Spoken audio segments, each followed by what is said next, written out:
packed, are you ready to go? Don't you be filthy.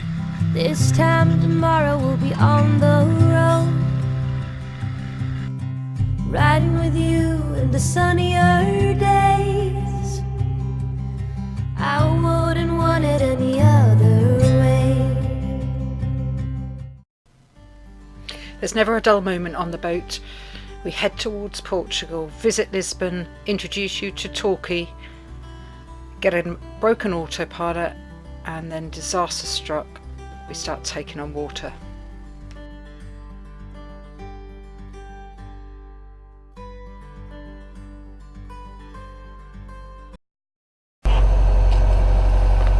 So we've left Spain and on our way to Portugal. It's about 7:30 in the morning. I've got a coat on, it is a bit chilly, but they do say that the weather's going to cheer up a bit. And it's going to be about 30 degrees later.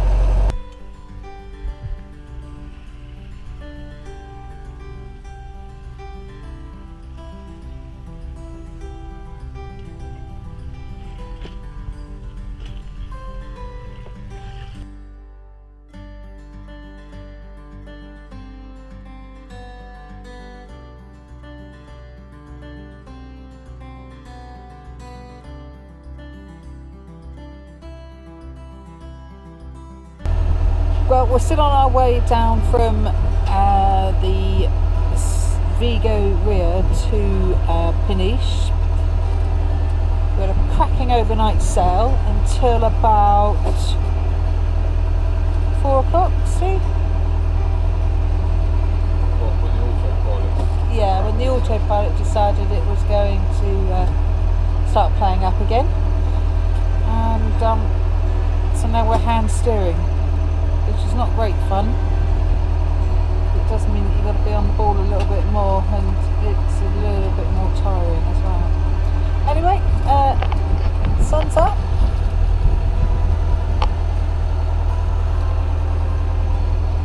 We're a bit cold because we're tired, and yeah, should be there about 4 or 5 o'clock this afternoon. For those of you in the UK, you'll be really pleased because not only are we sat in cold, damp, foggy, misty weather, you've got about 30 degrees, I believe, this bank holiday weekend. Have fun, everybody, because we are. Maybe not. No, we are. We are. Steve is anyway. Look.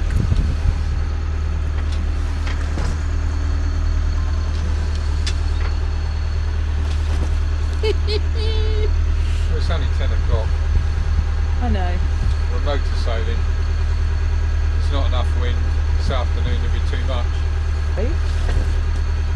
Yeah, they lie. They're lying about the sunshine. Yeah, that is true.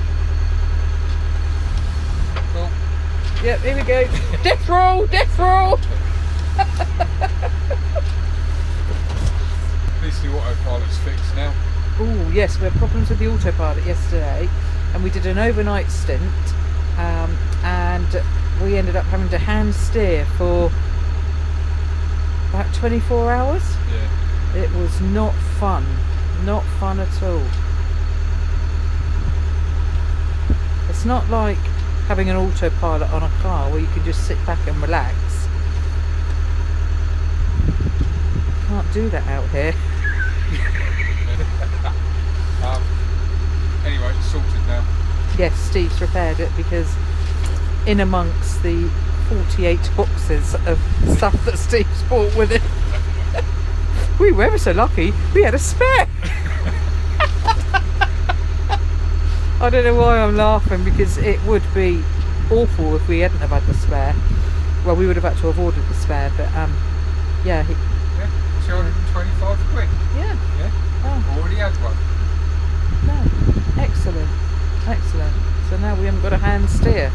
We do have to hand steer sometimes, but not when you're just sat here doing 50 miles in the open sea. It was the rudder angle transducer. wire had chafed through in the engine room, unbeknown to me, and it's been an intermittent fault for the last 2 months that I couldn't put down to, I couldn't find it. Anyway, it finally went all together and I had to find it. But where it chafed through the wire, I think it had shorted out the actual transducer, because I repaired the wire but it made no difference. So luckily we had a spare transducer, so I've fitted that and it's all good. And whilst I was at it, I fitted and upgraded the course computer that we happen to have with us as well. So It's you! Oh, sorry. it's all good. Yeah, it is excellent. Excellent. Just as well we've got all these spares. Yeah.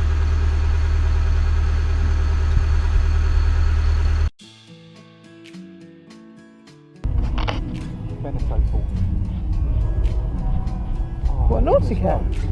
Sorry? Double vision. I know him as well. That's Bill. Seems to be plenty of room, doesn't there?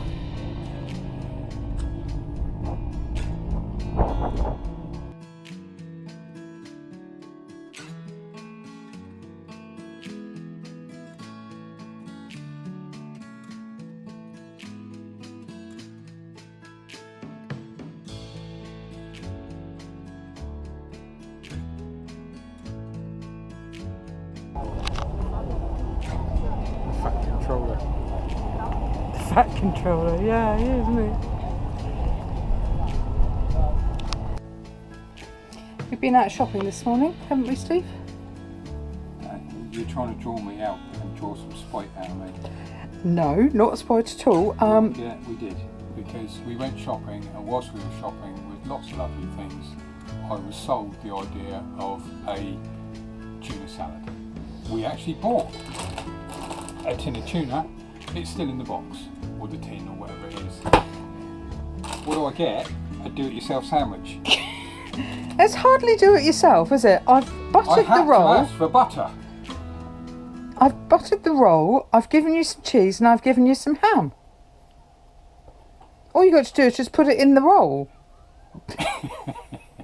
I don't see the problem. Yeah.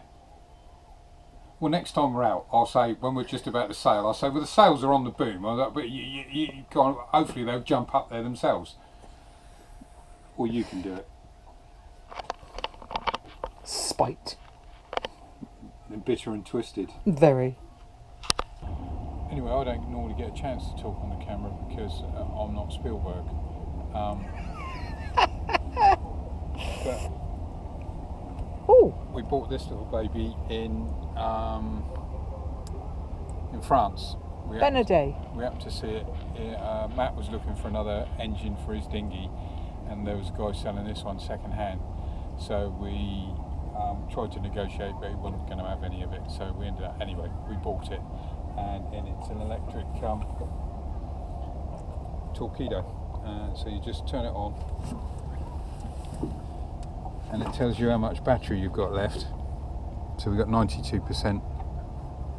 And then this is the key, which is just a magnet, or the kill cord, and that's it. Twist one way for forward, and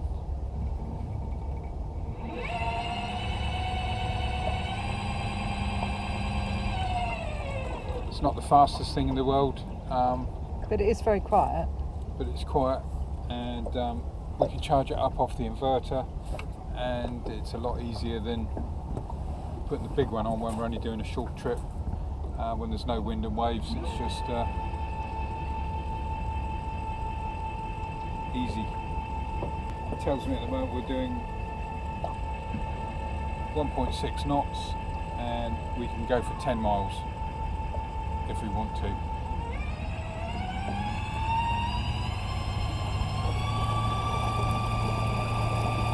That's flat out. I've never gone this fast in it. I'm doing about 3.8 knots, and I can do that for about 2.5 miles. So you don't really need to do that.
Now he's got to get behind that one over there, which has got nobody on it, and then another one, and then he loses out on money.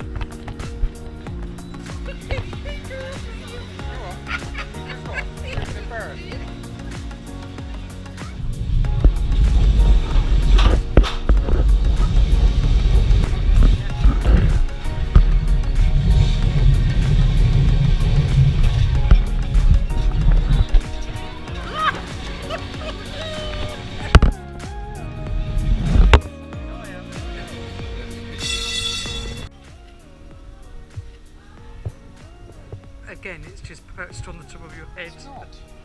Well, it looks like it is.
I say our ETA was?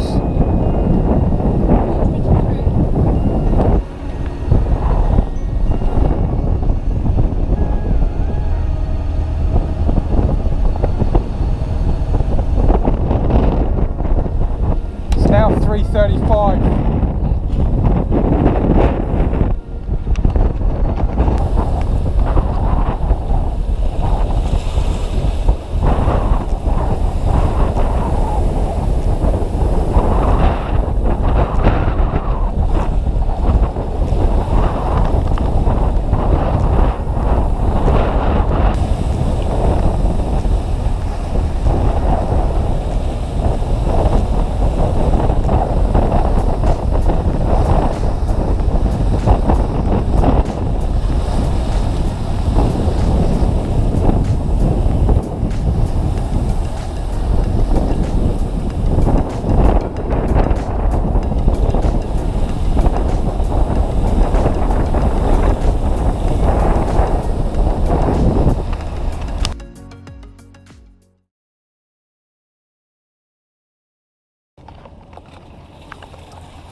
Okay, so this obviously isn't meant to be inside the boat.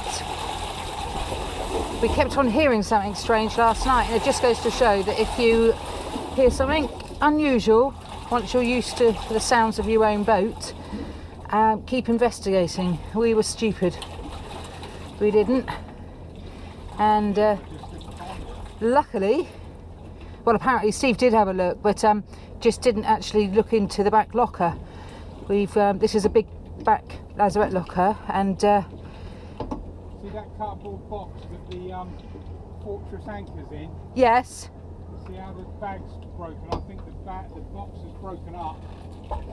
Yeah, and the cardboard has blocked the yeah. Yeah, what Steve's just said is that we've got a F-37 Fortress anchor in there, which we put into a bag so as the box didn't get wet. Well, unfortunately the bag has split somehow, and the cardboard has blocked the outlet. So what it's done is it's filled with water. Yeah, it doesn't look very good, but anyway, it's draining now. Steve's managed to find the hole and it is draining, but that's a lot of water to drain when he's already bucketed out about 20 buckets. This is what we had in the locker.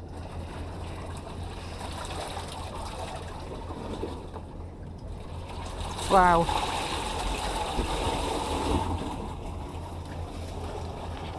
It's not the closed up one, Steve, so be careful.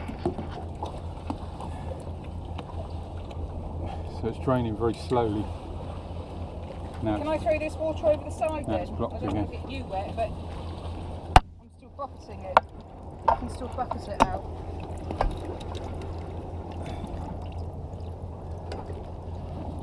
Watch the camera. Yeah, we'll let it pass. Oh, you okay? Wow.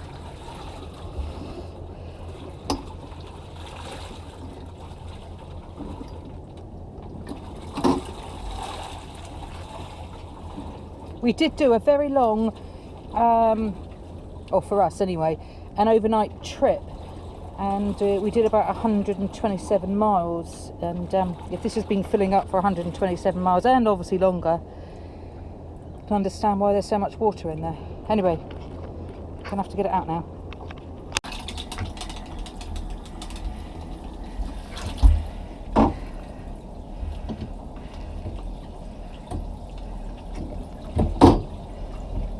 Oh, we've got the majority of it out. Still seems a lot in there. A bit difficult to get when we're actually in where are we? Lagos in Portugal, and the swell is quite big, so it's good in some respects that when it goes one way we can catch the water in the bucket, but there's not enough in there now to do that. So I think Steve's cleared the hole, but there's the culprit there, as you can see. Just goes to show, get rid of all cardboard, paper, wrappers, whatever you can.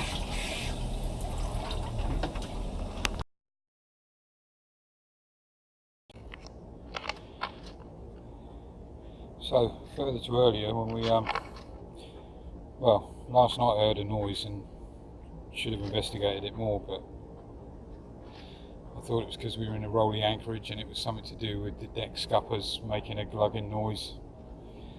After the fact now, I kind of think perhaps you should have investigated a little bit more, but anyway, this morning I went to put something away in the lazarette and noted it, and then heard it even more and realised that the lazarette had probably about a third full of water.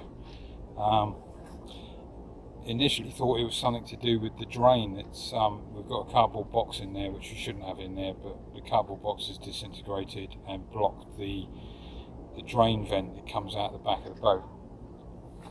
But before we started putting everything back, I thought I'd just check that there was no issues with the exhaust, and I'm glad we did, because there is an issue with the exhaust, and it's the exhaust that's causing us a problem, which I've now got to try and effect some repair to. Again, listening to your boat, when we were in Cascas, which is about 130 miles away, we pulled onto the fuel pontoon to fill up with water and top off the fuel, and turn the engine off, did what we needed to do, and then I got a net. I was still on the dock. I got a net to turn the engine back on, and when she turned it back on, a massive jet of water shot out the back of the boat from the exhaust, like way more than it normally does, like kind of 4 or 5 feet, like kind of. It was noticeably different, and again, hindsight, wonderful thing. Should have actually thought, what made that do that? And I did think, what made that do that? But I got in there to stop the engine, start the engine again, didn't do it again, so I thought, oh, it's just something, I don't know. Now, again with hindsight, the hole that's in the exhaust and the amount of water that was in the lazarette, whilst we were filling up and generally farting around on the pontoon, the exhaust, or the water in the lazarette had backfilled into the exhaust pipe. When we started the engine up, there was way more water in the pipe than there normally would have been, which is why when the back pressure from the engine shot that amount of water out. Anyway, we had a little bit of a panic moment. We're just going to recreate it, well, not the panic, but recreate it so that this is before we started stowing stuff back in the locker. I just said to Annette, we'll turn the engine on just to make sure there's not an issue with the exhaust. So anyway, turn the engine on.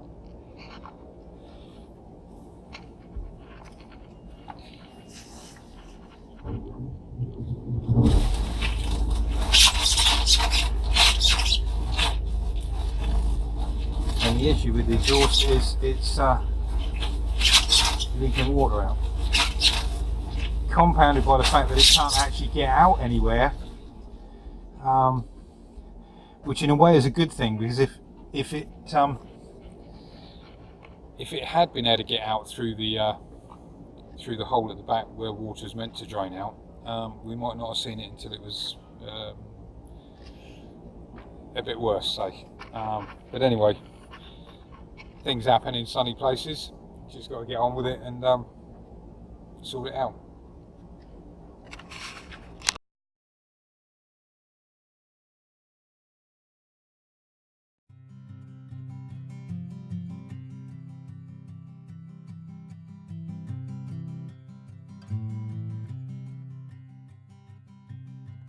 Bags are packed, are you ready to go? This time tomorrow we'll be on the road, riding with you in the sunnier days.